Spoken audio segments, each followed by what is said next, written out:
हर channel के exit poll. वक्त बहुत कम है, 6 बजे वोटिंग खत्म होने वाली है। प्रधानमंत्री की साधना भी खत्म हो गई है, जो 45 घंटे की साधना थी। यहां से मैं तो सीधा, आप सबकी दिलचस्पी इसमें है, क्या तस्वीर दिख रही है? तस्वीर क्या देखते हैं ओंकारेश्वर पांडे? मुझे लगता है कि प्रधानमंत्री नरेंद्र मोदी ने उस कहावत का इस्तेमाल किया कि offence is the best defence.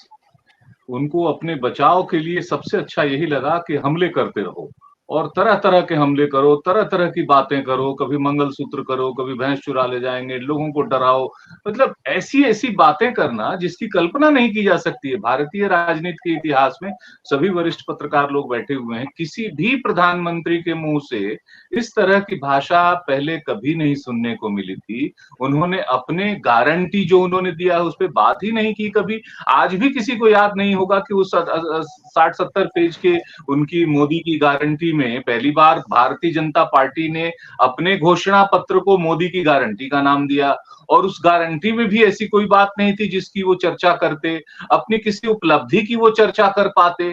लगातार उन्होंने इसी तरह की मंगलसूत्र से लेकर और मुजरा तक पहुंच गए, उसके बाद धमकियां देनी शुरू कर दी। यहां तक कि अमित शाह गए तो राज्य में कह दिया पंजाब में कि इसके बाद चली जाएगी भगवंत मान की सरकार।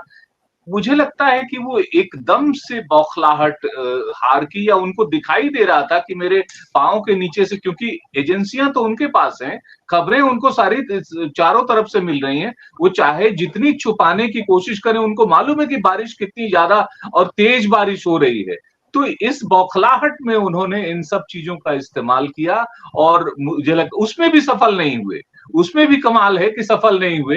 जब आप लास्ट के आखिरी दौर में ये कहते हो, जैसा आपने कहा कि भाई मुंह मत खुलवाओ, अरे कौन मुंह खुलवा रहा और क्यों नहीं मुंह खुलवाएगा? आप 10 साल से क्यों चुप हैं भाई, बोल दीजिए। और क्या नहीं आपने बोला, कई बातें उनकी जो ऐसे बाउंस हुई।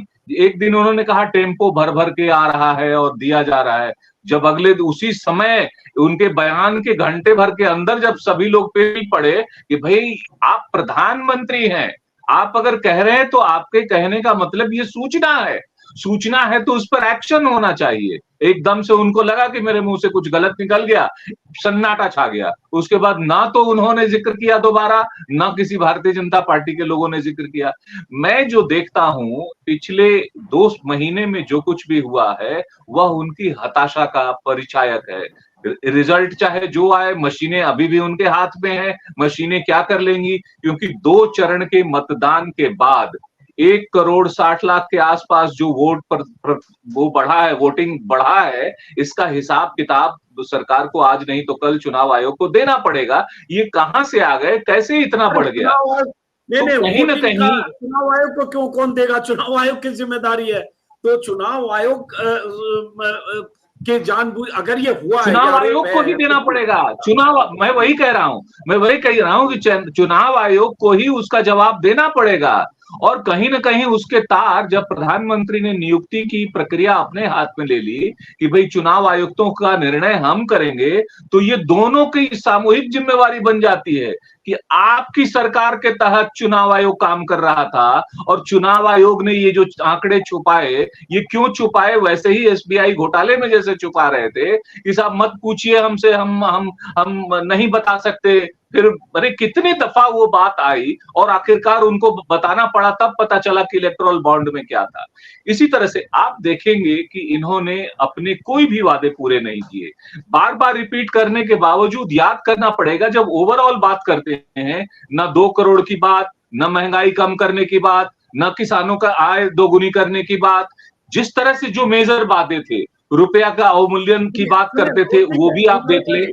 उस पर बहुत बार बात हो चुकी है। अब जरा हम थोड़ा आगे की दिशा क्या दिख रही है, जरा उस पर ज्यादा बात करना चाहते हैं। आपने सही मुद्दे उठाए और पूरे चुनाव में ये मुद्दे विपक्ष उठाता भी रहा। कट शॉर्ट में एग्जिट पोल पर हम बात करना चाहते हैं, क्योंकि एग्जिट पोल आने वाला है 1.5 घंटे बाद।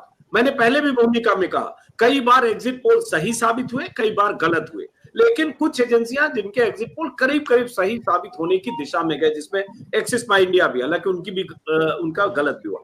आपको क्या लगता है, सरकार किसकी सरकार, जो ऊपर हमने लिखा है? देखिए, जो देश में जमीनी हालात हैं, जो चारों तरफ से जो खबरें आ रही हैं, उसमें तो किसी भी सूरत में एनडीए बीजेपी की सरकार बनती हुई मुझे नहीं नजर आ रही है, टू बी वेरी फ्रैंक। जहां जहां जहां से खबरें, जिलों तक से, अब आजकल सोशल मीडिया के दौर में और डिजिटल मीडिया के दौर में खबरें छुपी हुई नहीं रहती हैं। तो हर कंस्टिट्यूएंसी से बाय एंड लार्ज आपको सूचना मिल जाती है, और चाहे गोदी मीडिया उसको जितना छुपा ले, चाहे मेन स्ट्रीम मीडिया उसको जितना भी छुपा ले, लेकिन वहां से पल्स समझ में आ जाता है। और जो पल्स समझ में आया वो ये आया है कि इंडिया गठबंधन की हवा बहुत तेज बह रही है, बहुत बड़ी संख्या में लोग उस तरफ शिफ्ट हुए हैं। ये सही है कि एक डेडिकेटेड वोटर, जो मोदी का डेडिकेटेड वोटर है, वो आज भी उनके पास है, उसमें काफी श्रिंकिंग हुई है, वो काफी कम हुआ है। ये हम लोगों ने तमाम जगहों से देखा है, इंक्लूसिव ऑफ वाराणसी। आज भी हम कहीं कहीं देख रहे थे अलग अलग विभिन्न सोशल मीडिया पे। तो मुझे साफ साफ नजर आ रहा है कि अगर कोई मशीनी हेराफेरी नहीं है तो हर हालत में इंडिया गठबंधन की सरकार बननी चाहिए, और मुझे बनती हुई नजर आ रही है। चलिए अशोक जी, मैं आपके पास आने से जो तस्वीर थी सामने ऐसे करके खड़े हैं जैसे प्रिंसिपल के सामने क्लास 6 का बच्चा हो, तो प्रधानमंत्री मोदी का इकबाल उसके बाद भी खत्म होगा, एक बात होगा या नहीं? और दूसरी बात कि क्या आप मानते ही नहीं है कि नहीं 272 के नीचे इतना नीचे हो जाएगा जैसे आपने शुरू में कहा कि आप सरकार बनती हुई नहीं देखते? ओंकारेश्वर, देखिए, प्रदीप जी ने बड़ी अच्छी बात कही कि बात होनी चाहिए कि किस आधार पे, आधार, और अब आप आंकड़ों की बात कर रहे हैं, हम पूर्वोत्तर से शुरू करते हैं। 25 सीटें वहां हैं, तो 4 से 5 सीटों का नुकसान वहां होता हुआ दिख रहा है, साफ साफ दिख रहा है। जैसे मणिपुर में 2 सीटें, 1 सीटों का नुकसान है, वहां पे मिजोरम में 1 सीट है। ये 2 ऐसे राज्य हैं जहां बीजेपी वहां जा ही नहीं रही, प्रधानमंत्री गए नहीं। मणिपुर के हालात इतने खराब हैं, वो गए नहीं, उसका नाम नहीं लेते। यूपी में जाएंगे, बिहार में जाएंगे तो कहेंगे नीतीश बाबू और तेजस्वी और सबका नाम लेंगे। यहाँ तक कि उड़ीसा में गए तो नवीन बाबू का नाम ले रहे हैं, लेकिन एक बार जाके मणिपुर में उन्होंने बीरेन बाबू नहीं कहा कि तुमने क्या हाल बना रखा है, क्योंकि सरकार उनकी है।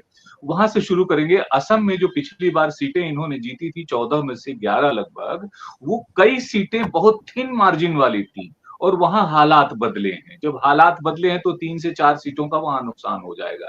तो 25 में से 5 या 6 या 4 जो भी नुकसान होता है, उतना ही लगभग इनको बढ़ने की उम्मीद है। वेस्ट बंगाल में 2 से 4 सीटों का इजाफा, तो करीब करीब बात बराबर हो गई।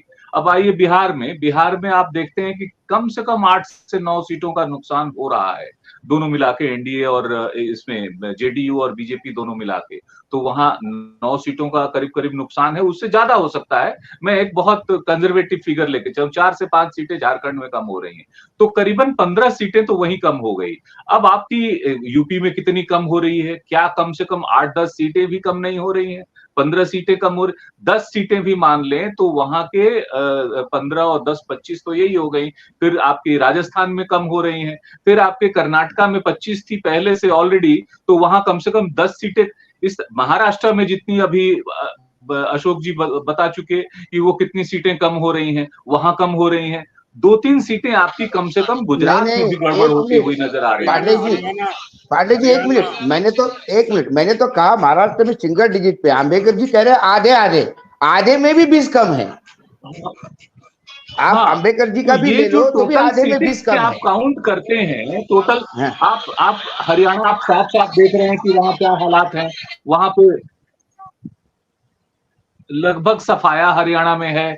दिल्ली में आप देख रहे हैं कि क्या हालात हैं। इधर जो उत्तरी राज्य हैं, जम्मू कश्मीर में धारा 370 हटाने के बाद ये कश्मीर वैली में चुनाव नहीं लड़ रहे हैं। ओंकारेश्वर जी, हरियाणा में भी लगभग सफाया कहने का कोई अभी आधार नहीं है। 50-50 ज्यादातर लोग मानते हैं कि बुरी हालत भी होगी तो 10 में 5 बीजेपी जीतेगी। सफाया कहना शायद अभी बहुत ही एक्सेजरेटेड स्टेटमेंट होगा। माफ करिए, बीच में मैं दखल दे रहा हूं। चलिए, कम से कम 7 से 8 सीटों का नुकसान है। सफाया तभी कहते हैं जब आप 60% से ज्यादा सीटें आप ले रहे हैं, तो 60% से ज्यादा आपका नुकसान हो रहा है, तो एक तरह का सफाया है।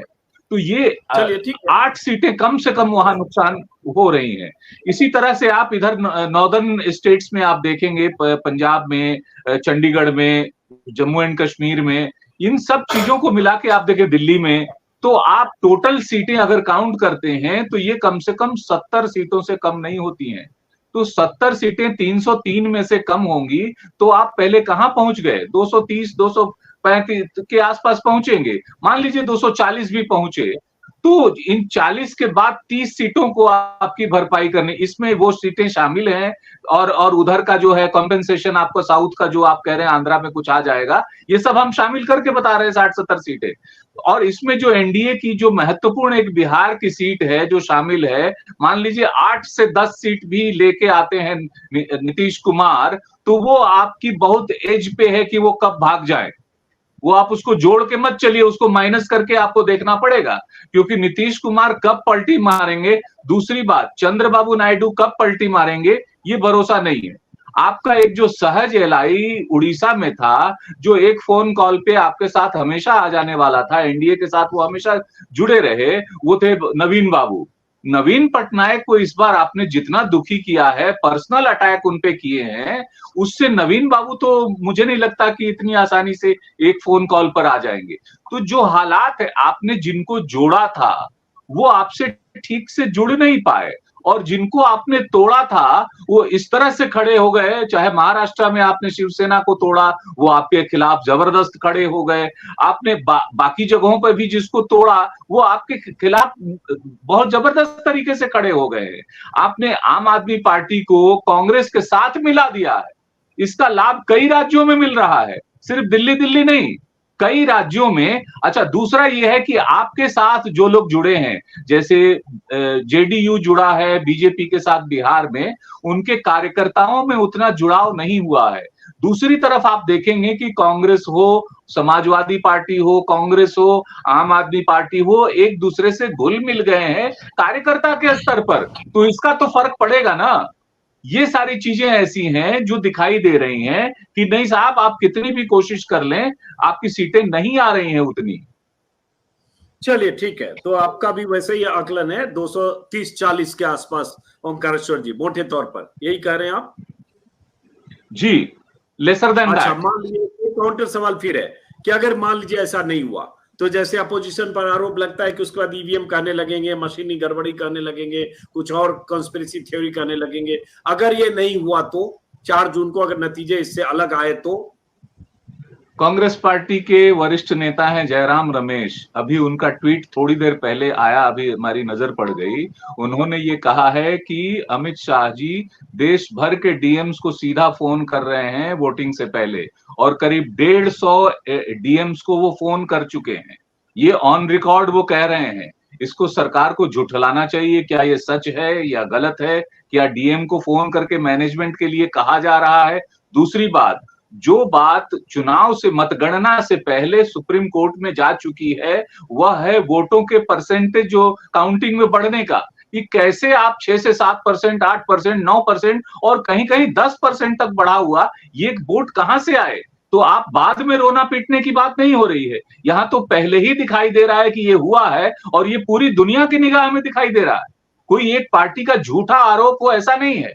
वाराणसी से जो रिपोर्ट आ रही है, वहां पे कई जगह दिख रहा है कि उसमें ईवीएम पे जो है इंडिया के सामने जो है टेप लगा हुआ है, वो ठीक से वोटिंग नहीं कर पा रही महिलाएं, उनका वीडियो चल रहा है, उनके फोटोग्राफ चल रहे हैं, वो साफ साफ दिखाई दे रहे हैं।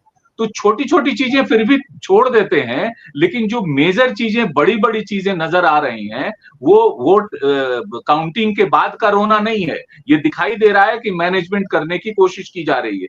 जो ट्रांसपेरेंसी चुनाव आयोग से उम्मीद की जाती है वह ट्रांसपेरेंसी नहीं है।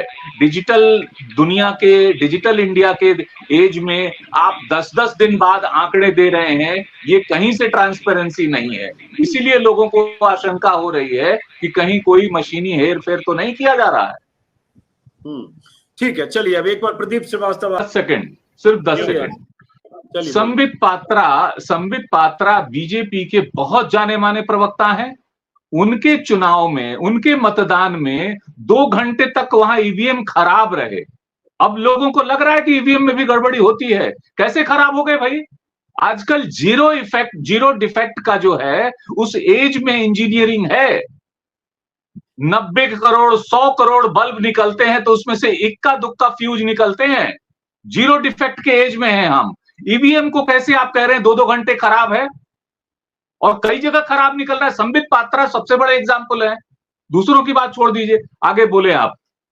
तो आप ये मत कहिए कि ईवीएम में गड़बड़ी नहीं हो सकती, गड़बड़ नहीं हो सकता, खराब नहीं हो सकता। प्रदीप जी, आप क्या क्या? बिल्कुल, मैं आपकी बात से एग्री करता हूँ। क्रेडिबिलिटी डिपेंड करता है कि आप अपने वर्ड्स पे कितना कायम रहते हैं, आप कितना रियलिस्टिक बोलते हैं।